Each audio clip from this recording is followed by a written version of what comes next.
Hello from Placemaking Week Pontevedra in Spain, Galicia. I'm Gooitske Zijlstra from the Netherlands. I live in Zwolle, a mid-sized town in the Netherlands. And today I'm going to talk with you about different perspectives on the urban design. And I do the design research with children, 6 to 12 years old, and people from the LGBTQY plus community to have different perspectives on our designs. And I think it's very important to talk about that. Thank you so much for listening to Urbanistica Podcast. I am Mustafa Sharif, an urban planner, and you're more than welcome to join my big journey of exploring the making of smarter and more livable cities. Please don't forget to follow Urbanistica on the different social media platforms, and also let's connect on LinkedIn.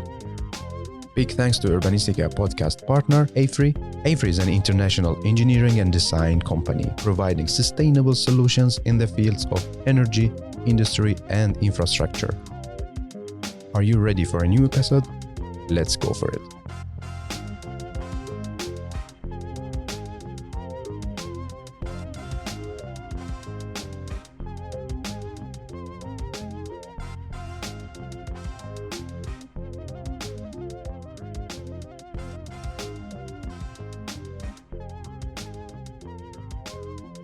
I'm really happy because I have an interesting storyteller. Welcome. Thank you, Mustafa. How are you? I'm fine. So, how about you? Let's start with you. You're our storyteller. How would you like to introduce yourself and tell us about your passion? Whoa. We have 1.5 hours or No. Okay. I'm Gooitske or Gooitske. It depends on how you can pronounce it. Yeah. Some people think it's difficult. Yeah. I'm an entrepreneur, an impact entrepreneur. Everything I do, I think of what kind of impact has it on people, on places and stuff like that, plants, and the earth. So I want to, inspire people to, to think about it too. Yeah. So where are you based? I'm based in Zwolle. It's a mid-sized city in the east of the Netherlands. Yeah. 130,000 inhabitants. I live in the city center. So that's nice. Yeah. It's an old Hanseatic city with a lot of history, but also with a lot of challenges. We grow very fast because the big cities in the Netherlands, like Rotterdam, Amsterdam, they're very, very full, and people want to go back to the countryside again. And we have everything. We have theater, we have concert places, we have a nice historical center, musea, and people really love the vibe of Zwolle. So that's also the next problem, is that a lot of people sell their houses very high prices and then come to the Netherlands, up to Zwolle. And then overbid and stuff like that. We have the same problems in every big city. Yeah, it's like this. Yeah. But you're very passionate about public spaces for all. Yes. And when we say for all, what do you mean? I mean, for all. I talk about generous city. My colleague from the Groningen, from a city in another province from the Netherlands, she researches the generous city because that's more inclusive than the inclusive city. And I really, how you say that? I really enjoy to be in that communication and in that in the community of the generous city. And I do research with different groups because I think we need other perspectives on our public spaces and our places. Why the question here is like, why do we need other perspective? Is it not enough with what we usually do? No. We need other perspectives because you maybe heard of him, the reference man. Yeah. Have you heard of it? No, tell us more. That is the white middle-aged. You mean like the standard? White, yes. Like that type, Yeah. designs everything, and we need different designs. Yeah. Because we are not only designing for that particular The white person. man, Yeah, like exactly. wealthy. Yeah. Yeah. But is it possible to design a public space for all? Because sometimes when you say, okay, everyone should be there, everyone should be part of it, when you say everything, everyone, maybe you lose the core. Is it true or not? I think that's difficult to answer, but you have to research the other perspectives and know what the needs are from people from other groups. For example, the LGBTIQ plus community. I did a research on a versatile city with a colleague of mine from Zwolle. Yeah. And we did a design research for 1 week. And we came up for our city, for the city of Zwolle. We did a research, how are those people from those community feel in the city of Zwolle comparing to the public space. Okay. And that was a question which was never asked. I can imagine. So how do they experience the city? Or can you share some from the research you did? Yeah, we did a research with big panels? building hacks. Yeah. Building, what you have on festivals where all the commercial is on. Yeah. And you could the panels on the facade. Yeah, we had a wall of wishes, a wall of frustrations, a wall of ideas, a wall of worries. And we let people, we had talked to people, and we talked to schools as well with young people. And we had on the Friday, we did the place game with all kinds of people, also from the community, and that was very interesting because simple thing. Tiny signs.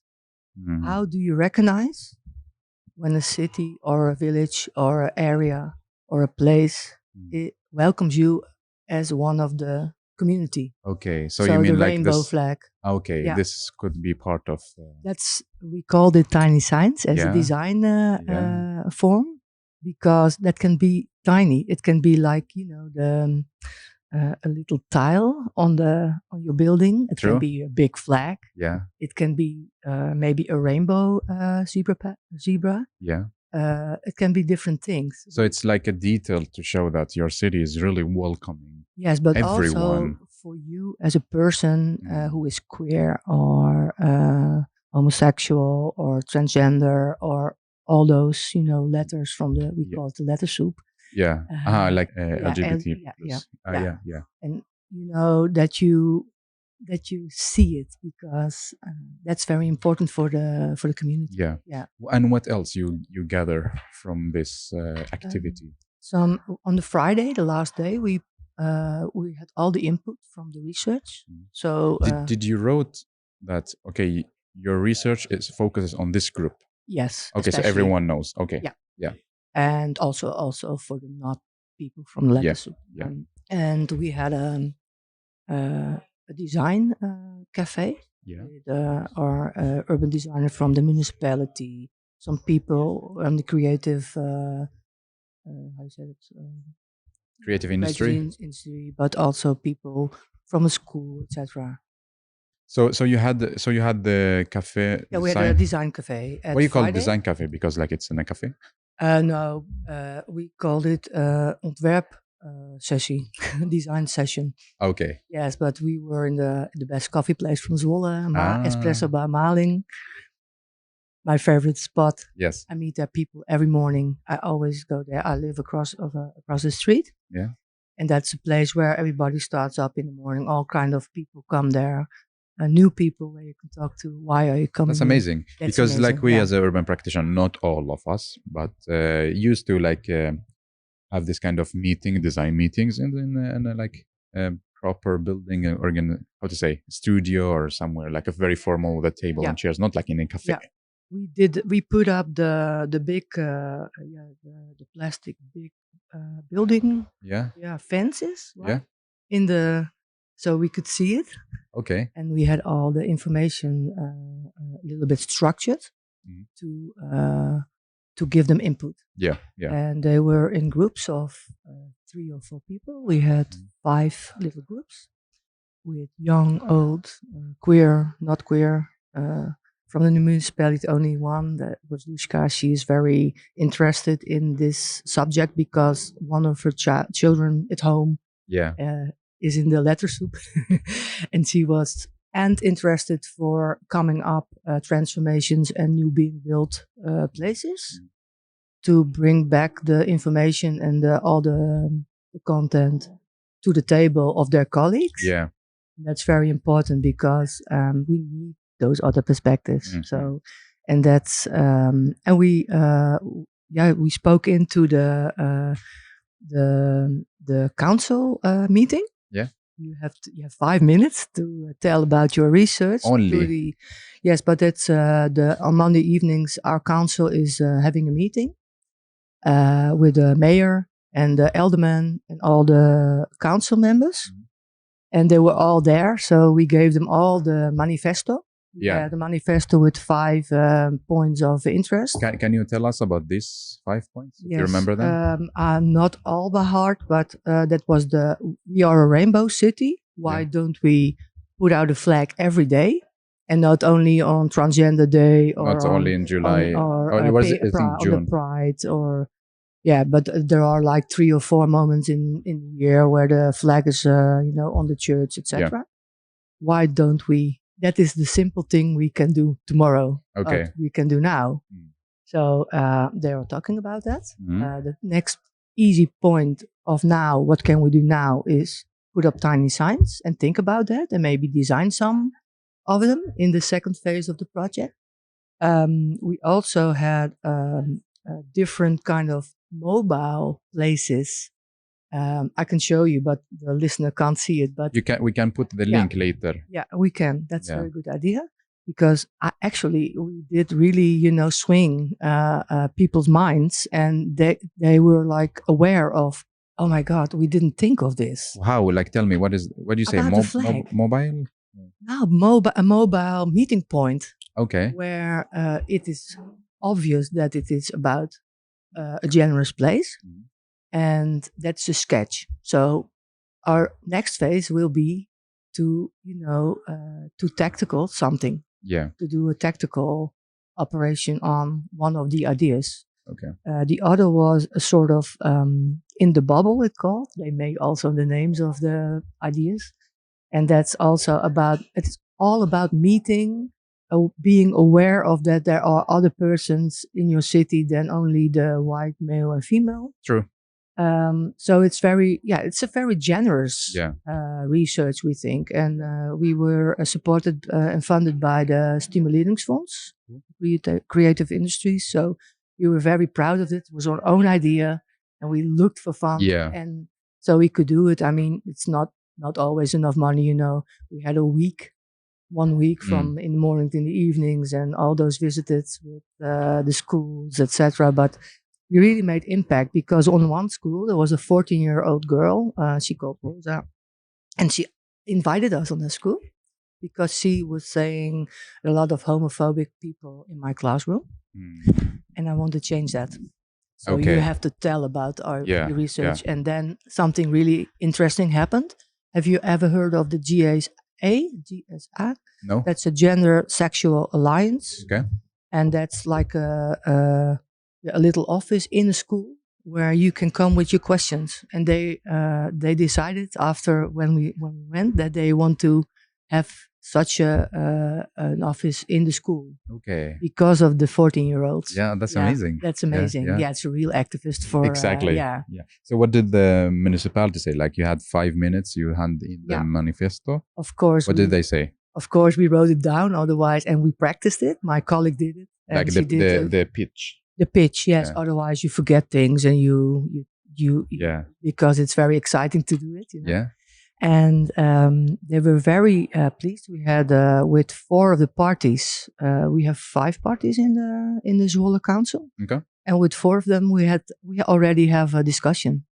Already, that's nice. That's good. Yeah, they invited us to tell about the research and the content of the research. Yeah. You have only 5 minutes, so yeah. Interesting.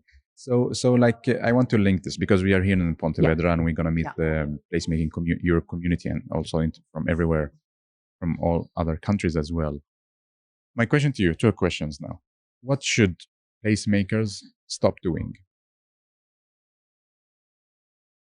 Not involving people where it's about.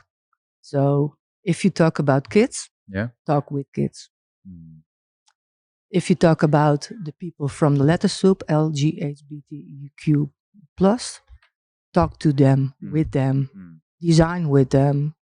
Don't talk about them. That's still placemakers do that. Okay, so instead of talking about the target group, talk with.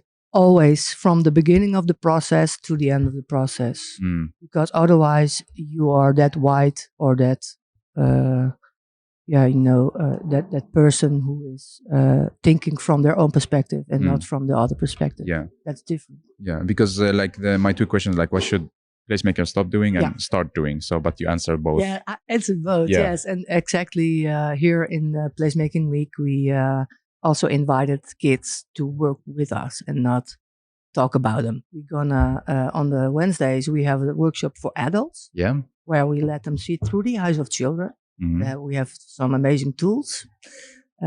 You should come actually. Yeah, I will.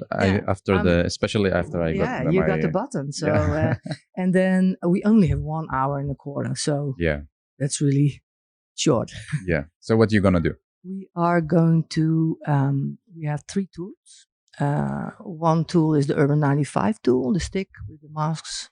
Maybe you heard about it from Viviana, and we're gonna let people experience the height. It's really other level. It's eye level, okay? Yeah. I mean, you remember maybe from a concert when you were little that all the butts you saw instead of the people on the stage. Yeah. We have another tool, we call it the goggle, and we also through the tunnel. A lot of people don't know. I work with children the last 4 years. I did very amazing project. Traffic through the eyes of children of 6 to 12. Okay, tell me more. 10 test grounds. Yeah. Through the province of Overijssel. That's where Zwolle is the capital city. And I worked with people between 6 and 12 on schools, on libraries where already a Minecraft group was. And I used the tool where people work with. So I work with Minecraft, with photography, with action cam, with debate. Yeah. And that as a tool to research and to build and to listen to the children. So what we did was I have a methodology. I designed it where there are 8 steps. And in that 8 steps of 1.5 hours. So we have 8 times the connection with the children. Yeah. So it starts with who do you want to be part of the process? I asked the children if the children are in the lead, and I, help them a little. Yeah. So if they say the mayor or the or Mark Rutte, our president, we're gonna try to get them in. But do children know what it's about? I mean, you ask children whom do you want to be part of this, and I mean, do they have the knowledge to understand the case? And if you understand my question. Yes, I understand your question. No, the question is, okay, I always make a little story. Okay, the mayor asked me to come here and to get your help because the adults don't know. Okay, so you tell them the truth, why you're here, the aim, the mission of this project. Yeah, and then they get a question of we're going to do a place game with the children. Now I made it the place game and the city at eye level game. We mix it up a little bit and make it understandable for children. And then we're going to observe and analyze. And then there are a few teams. Cars drive too fast, big tractors on the road, that's dangerous. Difficult. Children find it often difficult to know how fast the car drives, or those electric bikes, for example, with those old people going in 25 kilometers an hour. And I talked about the generous city in one of my test grounds. I invited 7 people with the syndrome of Down about generous. Yeah. I found out that the people who were in charge of these youngsters, who were around 17, 18, 19, they never got asked, what do they think about traffic? They never got asked. You know why? Why? Because the adults think they don't are participating in traffic and in social life. Really? Yeah. I was really shocked really when I heard that. That's stupid. Exactly. Yeah. So I thought, okay, put your money where your mouth is. I mean, I have a big mouth about the general city. I have to do also a test ground with them. And that test ground was parallel with a school in the area. And now we are in the phase of tactical urbanism. So nice. Their ideas, of course, with a technical eye of somebody who knows. Like a practitioner. Mobility practitioner. And he helps us to make it technical. Yeah. And I have an illustrator who draws the ideas as the children say them. Like directly? Directly. Okay. Yeah. When they present, they first present it to the illustrator. Okay. So then they can practice a little bit. And then we have, for example, 10 ideas from the class.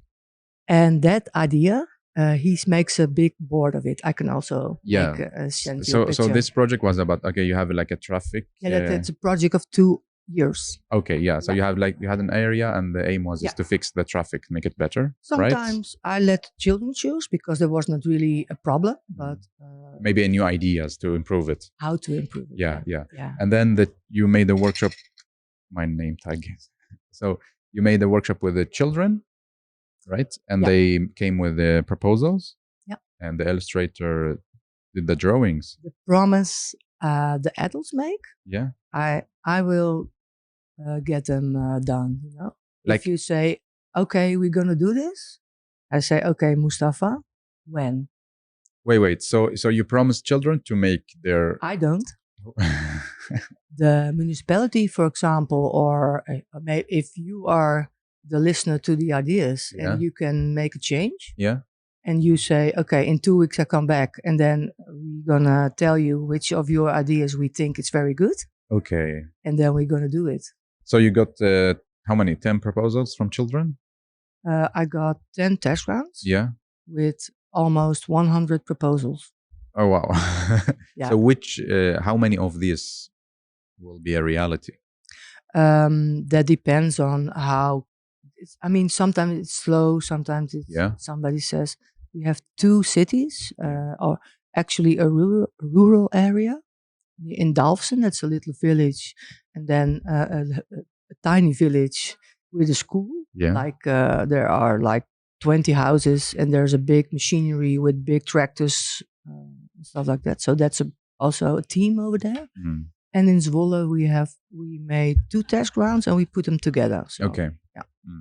So because the thing is, when you go to kids and tell them, okay, let's do a project, and you tell them make a proposals, and we try to make this become a reality.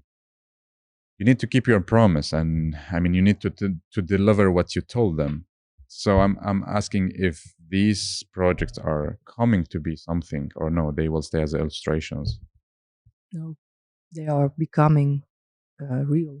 I was telling you the 3 test grounds I talked about the rural area and the Zwolle area. Our city is very, I think about the liability of, okay, if we make this and something happens, what happens then? But they really want to try, because also they we need different perspectives. And I always say children have great ideas for problems from adults, for adult problems. That's really true. That's really true. And I have, I did this now for 4 years, and I really, I can show you that it's true. Yeah.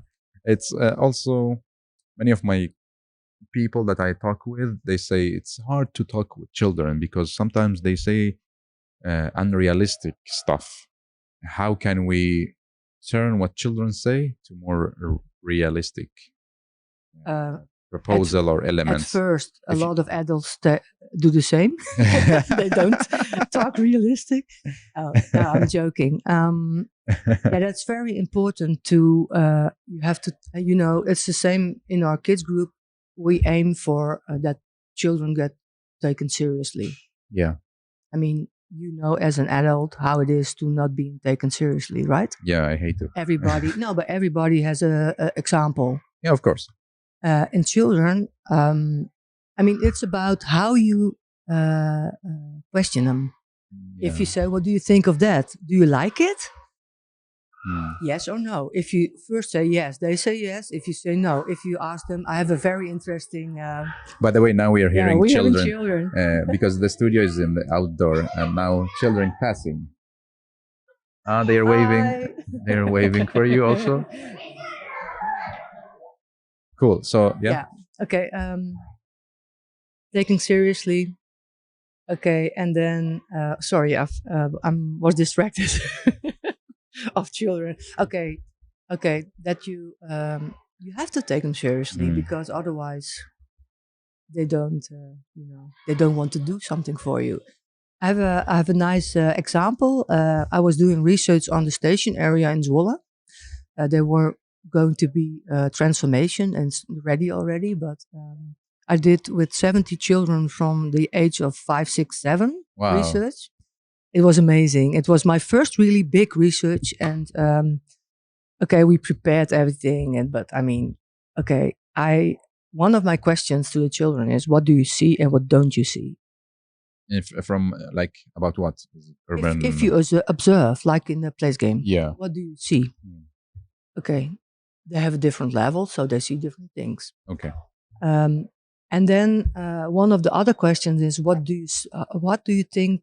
It has to smell here. What kind of smell do you think this area has to have? Okay. And he said, oh, I love a restaurant. I love the smell of restaurants. What adults do is, you mean pizza, you mean fries, or they're going to answer the question already. Okay. But I said, okay, you like restaurants. Tell me about it. Yeah, you go out for a meal and you sit with your family at the table and other families are there and you can choose from the menu and you can choose what you want and they bring your plate and you don't have to do the dishes.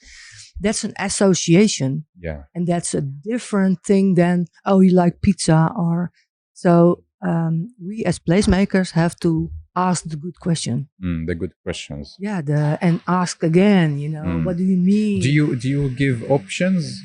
No. When you ask, now, when you say smell, do you say, "What do you smell? Good smell, bad smell," or what? How do you ask? I ask them, "What kind of smell do you think when it's ready? This place it has to be so in the future." And then he says, I like the smell of restaurants. Okay, so from the smell, you take it further, the story, you develop it. Yeah, I don't try to fill it in because that's what adults do. They fill it in for children. Okay. And the same question, I was another girl and she said, what do you see and what don't you see? And she said, I don't see animals. I don't see cats. I said, I don't see pets.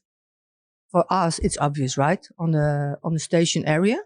Yeah. That there is not a cat or a dog on the road. No. No. So, but for children, it was really a thing.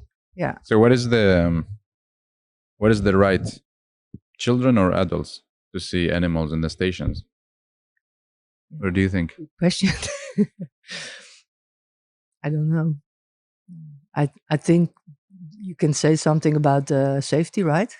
That the cats is not... safety for animals, yeah. Yeah, safety for animals, yes. That they don't get overridden by train. Us adults, yeah. Yeah, I didn't really think about that. Yeah. So what else you ask them? A lot. I asked them, I have a method about...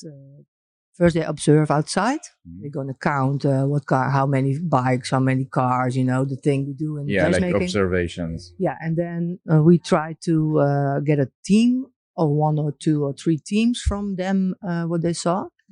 And then they're going to produce ideas.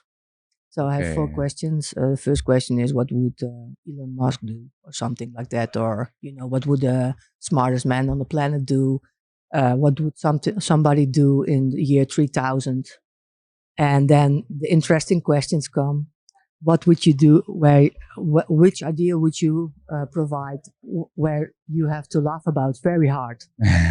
Or I always do a happy place session with a picture.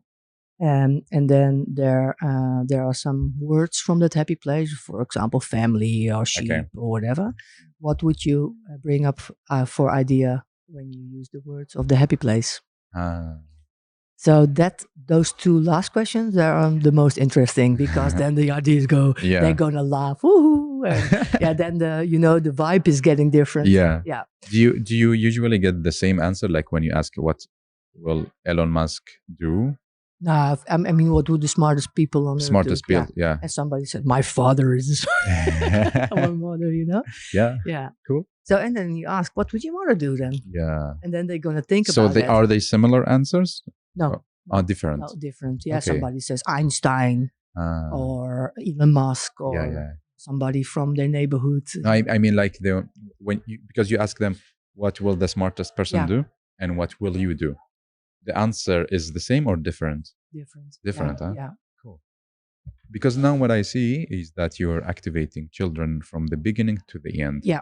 You're not only there to gather their opinion as like asking them. No. But also you're activating them to do the design or to come up with proposals. Yeah. And of course, I try to help them during that process. Yeah. And the teachers or the other people involved, they are there to help them out for how do you start, with the solutions, with brainstorming and sketching or putting together pictures. But I mean, you maybe heard of it. If you give a box of stuff to a pair of to adults or a box of stuff to children start. Yeah, that's true. We have to discuss it 1 or 3 or 4 times. And the methodology. It's interesting now you're mentioning about the toolbox, because like I did a placemaking project recently in Stockholm, and we tried to simplify the methodology. We had some adults. Now we're saying adults, but they are like urban practitioners, and they start to talk about the methodology of talking with people.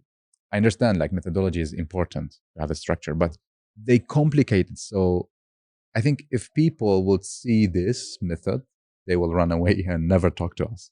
And I was like, no, it's this I will never be part of this, because this will never work. Like, why you make it so complicated?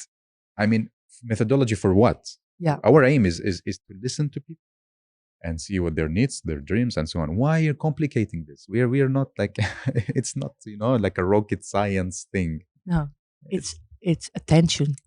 Yeah, it's all about attention. Yeah, with little people, with big people, with people with a functional disorder. It's about attention. Yeah, like talking, listening, and having an honest conversation. Exactly. And not faking stuff or making life pinky. No, the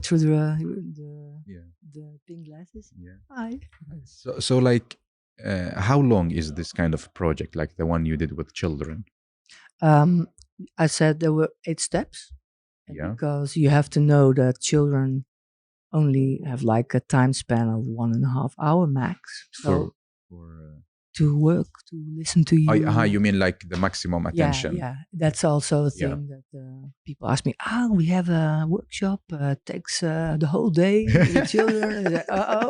What I want to tell you earlier, the thing we're going to do with the goggles, a lot of people don't know that children till the age of 10 have a tunnel vision, and then not a disease tunnel vision, but they look through the tunnel, really. They don't, their brain is not really developed. You can see that there are sitting people and there's something red. Yeah, there's something happening. Yeah, that children don't know that.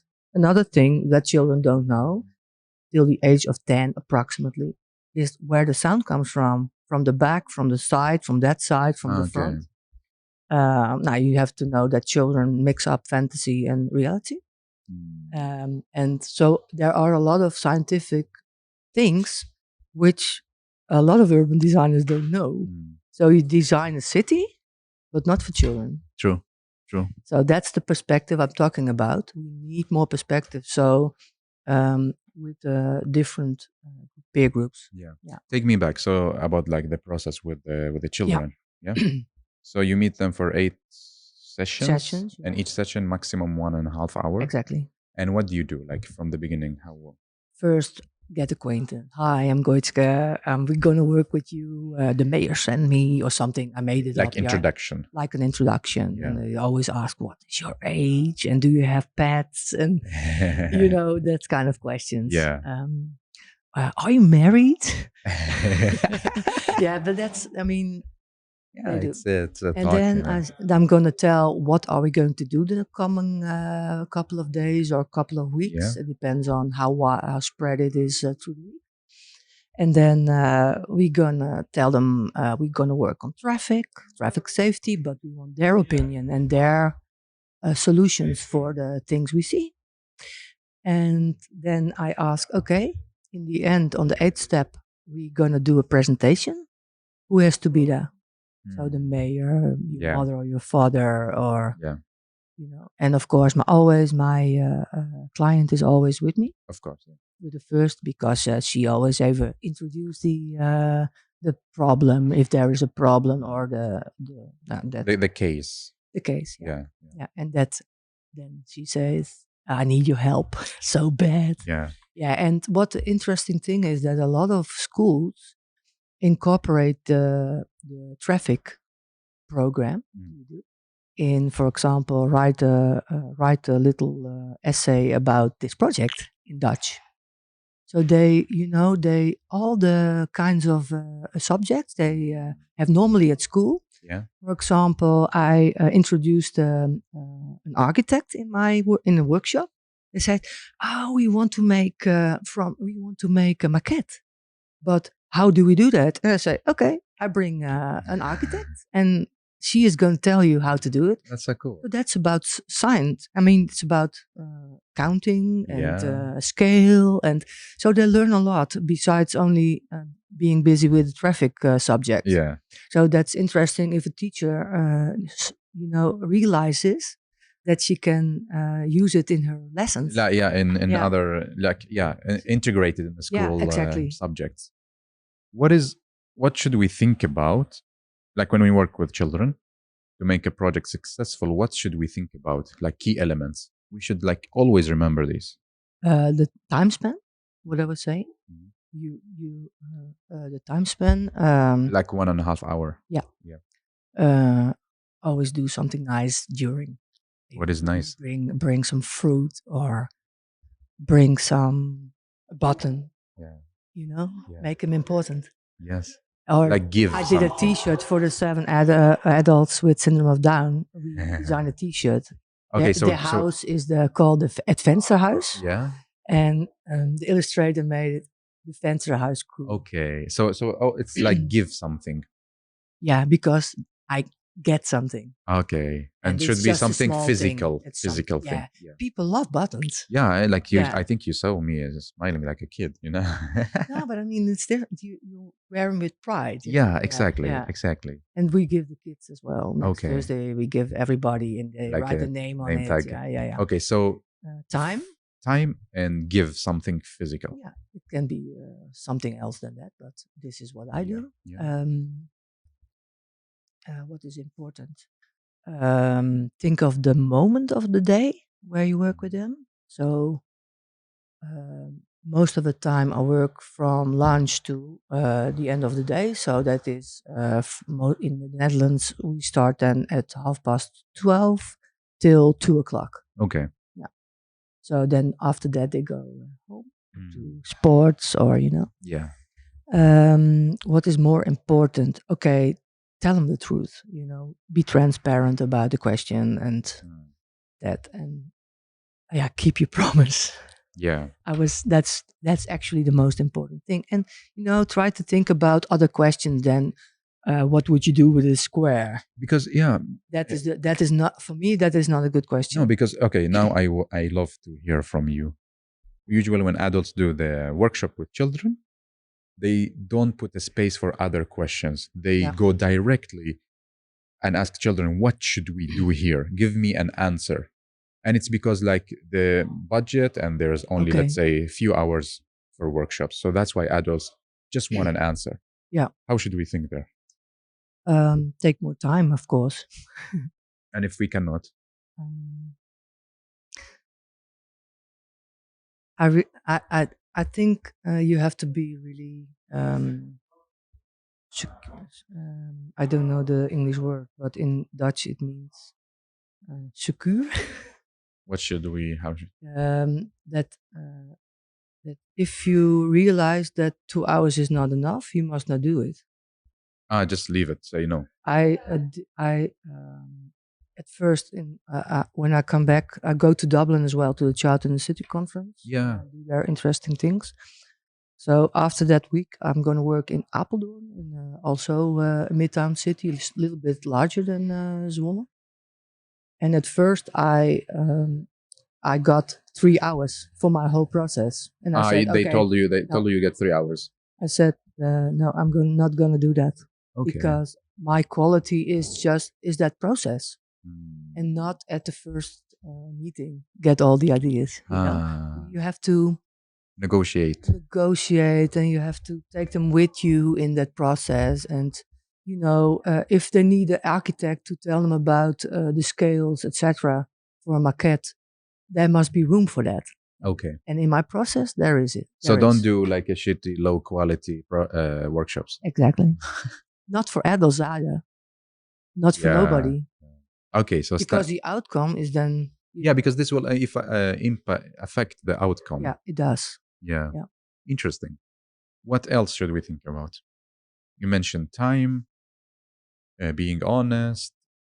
Take them seriously. Take them seriously, of course. Know what their function disorder is. What I told about the sound they don't know. And, keep that in mind.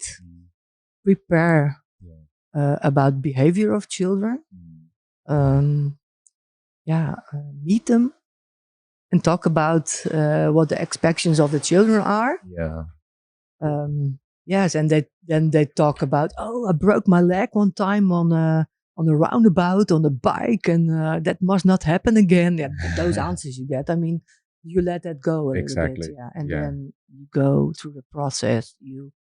The first 3 times are chaos because all the children are what? It's. And we go outside for the place game, and they do also the interviews on the street. So they ask people, and that's very interesting how that works. And everybody wants to help children, right? Of course. Yeah. So there's nobody who says, "No, I don't want to talk to you." On the street. That's true. That's true. That's also a little bit. You can use that a little bit, right? Take advantage of. Yeah. So, but what should you know? Children have good ideas for adult problems. This is the best. I'm sorry, but that's really true. Yeah. And of course, you can't. If somebody thinks, okay, to be safe on the floor, you have the swings from the roof to the roof. I mean, okay, but there is like there is something behind it. Exactly. What is interesting to pull off the idea? Yeah. And we are here in Pontevedra. You want to drink? Oh, you can drink. We are here in Pontevedra for the Placemaking Week. And the aim part of like why we're doing podcast is not only to share stories to the world, but also to leave something here behind to the city. It's very beautiful. So how should they think the city of Pontevedra in order to make a child-friendly Pontevedra? What 3 main elements that they should focus on now? I'm here from Saturday, so I've wandered around a little bit. I went to the hardware store, so I got different parts of the city than only the old city. It's very concrete-ish. Concrete. Yeah. Okay. And did you see that during the evening, in the weekends, it was crowded? All the little bars are open. Yeah. And now it's really slow, and you don't see if there's anybody there or behind the door. And I think we talked to a few children in the park on the other side. there were also the concrete thing was an interesting part because we play football here. Yeah. And we really, we don't want to fall because it's concrete and we hurt ourselves. Makes sense. Yeah. So that's an interesting thing. And then we walked a little bit farther and they really, how should I put this? They made a temporary skate park. At the end of the park, you have really to walk there. And there were 4 youngsters, 13 and 14 and 15 years old. And we asked them and they could talk English. So that was good to know because my Spanish is terrible. And, Same here. And they were telling us about that this was the temporary. And we said, weren't you invited to think about how... to redesign. How this temporary skate park kind of thing. And there was there was a round thing with no railing. And he said, how could they think of that? Yeah. And then we asked, weren't you involved? No. Okay. And that's, I think, involvement of children and really listen to the children. And of course, not all those ideas, what I was telling earlier, can be made like that, but you can listen to children. So the main thing I already want to give to the municipality is that involve children in the urban designs and in the things you want to change in the city. So do it with children, not only for. Yeah. So something else that they should think about. You mentioned like engage children in the planning and design. Also make maybe the city more not only hard surfaces. Yeah. The third, green. More green. Yeah. The inner city is very. The inner city, yeah. The old city. So okay, cool. Okay, so now we are in the end of this conversation. I'm really happy that you give your time to record it. I know super busy in the placemaking week. So 3 questions. The first question is that you give a message to yourself. What is your message? My message to myself. Imagine you have a mirror in front of you now. Keep asking the people who are involved in a group. I have to remind myself as well. And I'm also white privilege. And I learned in the research of Versatile City that I not always have the right words. So I have to learn that better. Yeah. Nice. Do you mind if I make a video of you when you answer the next question? It's okay? Yeah. You have my voice already. Yeah. Yeah. Do you have to look in the camera? You can look to me. Okay. I put it in my face. So the next question is about you giving 3 takeaway messages to our listeners. Work with the people where your work is about. Keep on doing, we always say don't ask for permission, ask for forgiveness. I tried it too. Have fun in your work because working with people is fun. Awesome. And the last question is going to be you asking it to us. So what is your question to me and to the listeners? How would you involve children in your project? Good question. Thank you so much. I really enjoyed talking to you. Thank you. And I wish you all the good luck in the workshop and see you around in the city. Thank you for having me. And I'm really curious to hear this back. So yeah, it's going to be cool. Yeah, thank you very much, Mustafa. And good luck with your next episodes. Thanks.